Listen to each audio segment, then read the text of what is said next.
Hello, அனைவருக்கும் வணக்கம். இன்றைக்கி எங்களோட விட்ட மரவள்ளி கிழங்கும் பச்சை மிளகாயும் மாங்காயும் அவிச்சு கடைஞ்ச ஒரு சம்பல், தேங்காய் சம்பல் செய்திருக்கிறோம்.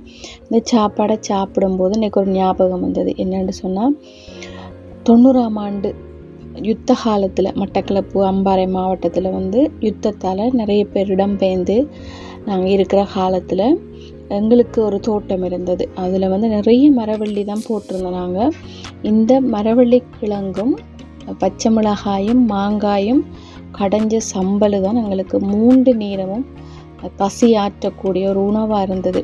எங்களுக்கு மட்டுமில்லை, நிறைய பேர் எங்களோட சொந்தக்காரவங்க அப்படியெல்லாம் எங்களோட வீட்டை அகதியாக இருந்ததுனால இந்த சாப்பாடு தான் எங்களுக்கு. அப்போ இந்த சாப்பாடை சாப்பிடும்போது அவங்க எல்லாமே எனக்கு நினைவு வந்தாங்க. இப்படிலாம் இருந்து நாங்கள் சாப்பிட்டோம் அப்படின்னு சொல்லி ஒரு நினைவு வந்தது காலையிலேயே.